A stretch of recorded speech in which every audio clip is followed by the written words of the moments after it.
నమస్తే, welcome to Leo. మనతో ఉన్నారు సీనియర్ జర్నలిస్ట్ కనకదుర్గ వడ్లమణి గారు.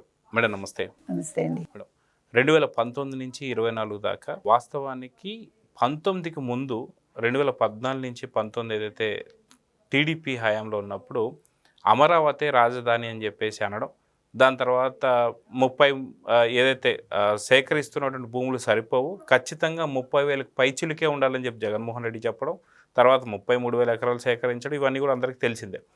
అయితే 2019లో జగన్మోహన్ రెడ్డి వచ్చిన తర్వాత ఏదైతే అమరావతిని రాజధాని అని చెప్పేసి అనుకున్న దాన్ని పక్కన పెడేసి మళ్ళీ 3 రాజధానుల అంశం తీసుకురావడం, తీసుకొచ్చిన తర్వాత కౌన్సిల్లో చేసినటువంటి ఒక విధ్వంసాన్ని మాత్రం ఈరోజు చర్చించుకోవాలి. ఈరోజు అంటే ఇన్నాళ్ళ తర్వాత సభా గౌరవం నిలబెడటానికి షరీఫ్ గారు ఎవరైతే ఉన్నారో ఆయన చాలా పగడ్బందీగా ఆయన పెద్దరికాన్ని నిలబెట్టుకుంటూ ఇన్ని రోజులు కూడా దాని గురించి మాట్లాడకుండా ఈరోజు చట్టబద్ధత అయిన తర్వాత ఆ రోజు ఏం జరిగింది అని చెప్పి కన్నీటి పర్వంతం అయితే చెప్తున్నారు. నిన్నగాక మొన్న అసెంబ్లీలో మనం చూసుకుంటే అమరావతిపై తీర్మానం చేస్తున్నప్పుడు కూడా అచ్చెన్నాయుడు గారు కూడా ఒకటే మాట మాట్లాడారు. ఆయన కూడా కళ్ళమ్మటి నీళ్లు పెట్టుకుంటూ చాలా భావోద్వేగంగా మాట్లాడినటువంటి సందర్భాలు. వాస్తవానికి అమరావతి అనేది వీళ్ళకి వైసీపీ వాళ్ళకి హేళనగా ఉన్న, ఇక్కడ భావోద్వేగాలతో అటు నేతలు కావచ్చు, కౌన్సిల్ చైర్మన్ కావచ్చు, అమరావతి రైతులు కావచ్చు, లేదా ఆంధ్ర ప్రజలు కావచ్చు, ఎలా చూడాలంటారు షరీఫ్ గారి మాటల్ని? అంటే షరీఫ్ గారి సంస్కారం మనం చూస్తున్నాం. ఇన్ని రోజులు ఆయన ఆ విషయం ప్రస్తావించకుండా అలా గుండెల్లో దాచుకుని పాపం ఎంత వేదన చెందుంటారు. ఆయన ఏమంటున్నారు, నా కులంతోటే కాకుండా నా పుట్టుక గురించి మాట్లాడారు. ఇదెక్కడ దరిద్రం బ్యాచ్ అండి, ఈ వైసీపీ బ్యాచ్. పుట్టుకల గురించి మాట్లాడితే ఒకసారి మీ పుట్టుకలు మీరు అందరూ కూడా వెరిఫై చేసుకోండి. అసలు మన మాట అనకూడదు, మన ఏ ఆడవాళ్ళని అవమానించకూడదు, అనుమానించకూడదు. ఫస్ట్ థింగ్, అసలు పుట్టుకల దాకా వెళ్తే ఏంటండి, వీళ్ళ సంస్కారం ఏంటండి? అసలు ఆయన చెప్తుంటే మనకి ఎంత బాధగా ఉంది. అంటే వీళ్ళకి ఇంకా అది తప్ప వీళ్ళ మైండ్స్లో ఇంకేం ఉండదా?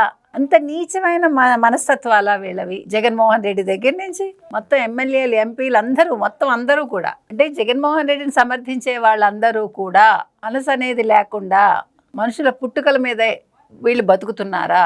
ముఖ్యంగా వైసీపీ వాళ్ళు, కూటమిలో ఉండే వాళ్ళ గురించి, ముఖ్యంగా తెలుగుదేశం వాళ్ళ గురించి, లేదు జనసేన గురించి. కూటమిలో ఉన్న వాళ్ళు లేదా రాజకీయ పరంగా ఉన్న వాళ్ళే కాకుండా సొంత చెల్లి షర్మిల గారిపై ఆవిడ పుట్టుక మీద కూడా మాట్లాడిచ్చాడు జగన్మోహన్. ఖచ్చితంగా. అసలు విజయలక్ష్మి గారి యొక్క క్యారెక్టర్ గురించి కూడా మాట్లాడాడు. అంటే తల్లిని అనుమానించాడు, తండ్రిని అనుమానించాడు, అవమానించాడు, చెల్లిని అవమానించాడు. మనం కూడా అదే ప్రశ్న జగన్మోహన్ రెడ్డిని అడగగలం కదా, కానీ మనం అడగం. నువ్వు ఎక్కడైనా దొరికేవా జగన్మోహన్ రెడ్డిని అడగాలి కదా మనం కూడా. ఎందుకంటే అసలు ఎక్కడా కూడా పోలికలు కానీ, లేకపోతే మాట కానీ తండ్రిది లేదు, తల్లిది లేదు. వాళ్ళెవరు ఇలా ఘోరంగా లేరు కదా, చెల్లి కూడా అలా లేదు కదా, బుద్ధులు మరి అంత దారుణంగా అసలు లేవు కదా. అంటే కొద్దిపాటు ఉంటాయి, అది వేరు.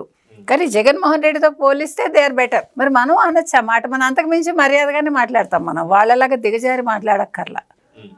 అంటే నాకు షరీఫ్ గారి మాటల్లో కనిపించిన వేదన వల్ల ఇది నేను మాట్లాడాల్సి వస్తుంది. నువ్వు మండలిలో నువ్వేం చేయాలి, మండలి చైర్మన్ని ఇట్లా మాట్లాడతారా? మీరు చూసారా అక్కడ మీరు ఆ విజువల్స్? ఆయన ఇలా చుట్టుముట్టేసి ముందు ఊపిరాడ తెలుసా అండి. ఇప్పుడు మనం ఇట్లా ఒక రూమ్లో ఉంటామండి, ఫర్ ఎగ్జాంపుల్ నా చుట్టూ ఒక 25-30 మంది వచ్చేసారు అనుకోండి, ఊపిరి అందదు. ఒక్కొక్కళ్ళ శరీరతత్వం ఒకలా ఉంటుంది తెలుసా మీకు. ఇప్పుడు పి జనార్దన్ రెడ్డి గారు ఎలా చనిపోయారు, ఊపిరి అందకే కదా. అయినా కూడా ఆయన తట్టుకున్నాడు. వాళ్ళందరూ కూడా అదేదో ఏమంటారు, రౌడీ మూకల మీద పడిపోతాయి. ఎక్కడ వాళ్ళు సభలో ఒక మెంబర్స్గా లేరు, వాళ్ళు ఒక రౌడీ మూకల్లాగా వాళ్ళు మీద పడిపోయి బెంచీలు ఎక్కడం ఏంటండి, బస్సా లాంటి వాళ్ళు సీనియర్స్. అదిగాక మనం చూసుకుంటే ఆయన పెద్ద వయసు షరీఫ్ గారిది, అదిగాక ఆయన మైనారిటీ. అంటే ఒక ముస్లిమ్స్ని పట్టుకొని ఇంత దారుణంగా చేతులు వేశారు, నా పైన చేతితో దాడి చేశారు అంటే ఏంటి, వీళ్ళు మైనారిటీలకి ఇచ్చేటువంటి ఒక గౌరవం ఇదేనా అంటే ఏం చెప్తారు? ఆయన బయటకు వస్తుంటే ఆయన పుట్టుక గురించి మాట్లాడటమే కాకుండా ఆయన గుండెల మీద ఇట్లాగా తోసేట.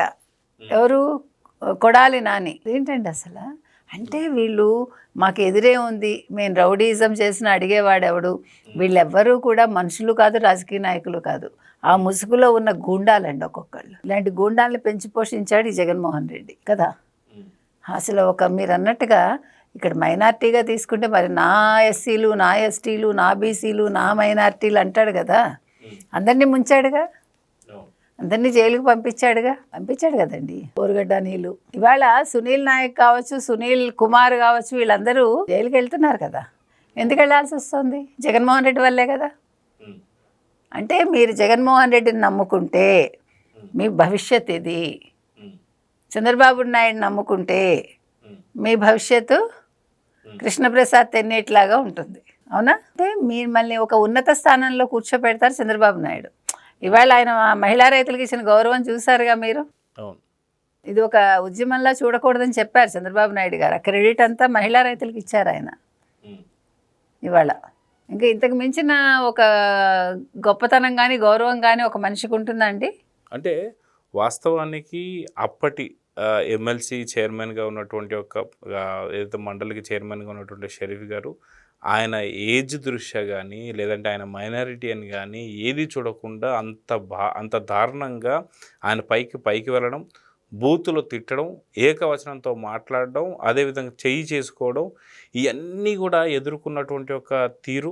ఈరోజు నిజంగా అమరావతి చట్టబద్ధత అవుతుందంటే ఆ రోజు నిజంగా 3 రాజధానులు చట్టబద్ధత అవ్వడానికి తీర్మానానికి ఒకవేళ షరీఫ్ గారు పూనుకొని ఉంటే మటుకు ఈరోజు ఇంత జరిగేది కాదు.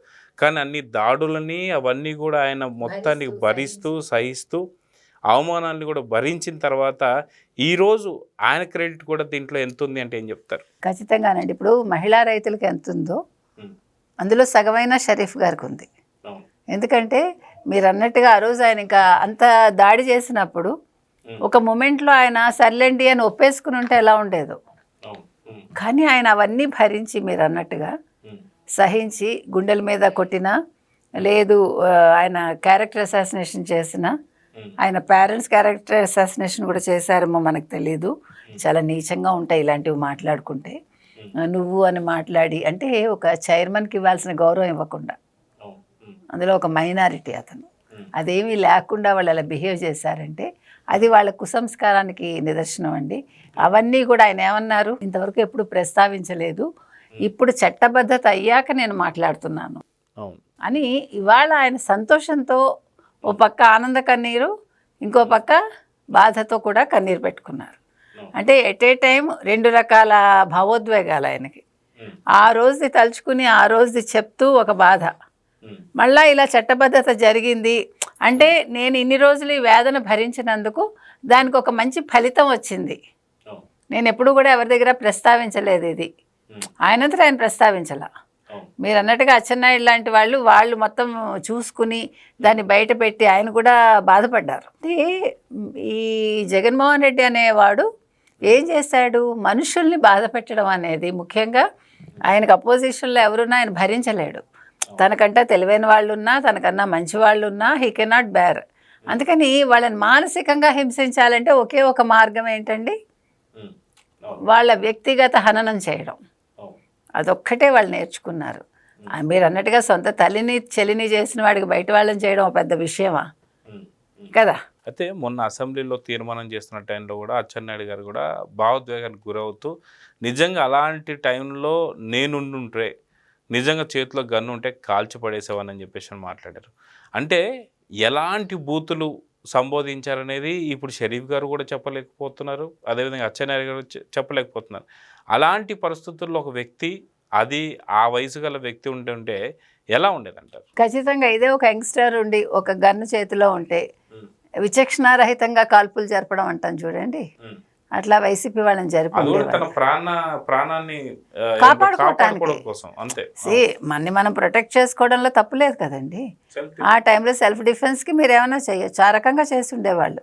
అంటే దీన్ని బట్టి మీకు ఇప్పుడు ఏమర్థమైంది, అసలు వైసీపీ ఉన్నప్పుడు అపోజిషన్లో ఉన్న తెలుగుదేశానికి కానీ జనసేనకు కానీ గన్నులు ఇచ్చి ఉండాలి, కత్తులు గన్నులు ఇచ్చుంటే అంటే వాళ్ళు ఏమైనా చేయకుండా ముందు ప్రొటెక్షన్ అన్నమాట మీరు చెప్పినట్టుగా. అంటే అలాంటి యుద్ధ వాతావరణంలోకి వీళ్ళని తీసుకెళ్లారు. అసలు ఇది తలుచుకుంటేనే చాలా చిత్రంగా, కోపంగా, బాధగా, అన్ని రకరకాల భావాల సమ్మిశ్రమం అంటాం చూడండి, అలా ఉంది ఇవాళ. అంటే ఒక జగన్మోహన్ రెడ్డి అనే వ్యక్తి అమాయకంగా కనిపిస్తూ ఏదో తెలియనట్టు మాట్లాడుతూ వెనకాల ఎలాగా మనుషుల్ని కుట్రలు చేసి చంపాలని చూస్తాడు, మానసికంగా హింసిస్తాడు, వేధిస్తాడు. సొంత చెల్లెలు ఇప్పటికీ చెప్తోంది, సొంత తల్లి చెప్తుంది. సొంత తల్లి చెప్తున్నారు. కాబట్టి అసలు ఇలాంటి మనిషి మరి ఆ రాజశేఖర రెడ్డికి ఎలా పుట్టారో, ఆ దేవుడు ఎందుకు ఇట్లాంటి వాళ్ళని పుట్టించాడో, ఆంధ్రప్రదేశ్ ప్రజల దౌర్భాగ్యం ఒకలాగా, కానీ at the same time Chandrababu Naidu మళ్ళీ ముఖ్యమంత్రిని చేసి ఇలాంటి మంచి వ్యక్తిని ఇచ్చారు కాబట్టి ఇవాళ దాన్ని కూడా మనం మంచిగానే మాట్లాడుకుందాము. ఏది ఏమైనా ఇవాళ షరీఫ్ గారి కన్నీరు చూసాము, షరీఫ్ గారి బాధ చూసాము, ఎట్ ద సేమ్ టైం ఆనందం కూడా చూసామంటే ఆ కష్టాన్ని ఆయన ఇవాళ మర్చిపోవడానికి ప్రయత్నిస్తూ ఒక సంతోషాన్ని ఆయన పంచుకున్నారు మనందరితో. సో చూద్దామని ఖచ్చితంగా షరీఫ్ గారు అప్పుడు చేసినటువంటి త్యాగం కావచ్చు, ఆయన భరించినటువంటి అవమానాలు కావచ్చు, ఈరోజు అమరావతి చట్టబద్ధతకి చాలా వరకు దోహదపడిందని చెప్పుకోవాలి. సో చూద్దాం జరగబోతుంది. నమస్తే. నమస్తే అండి. Please subscribe to Leo News for more videos.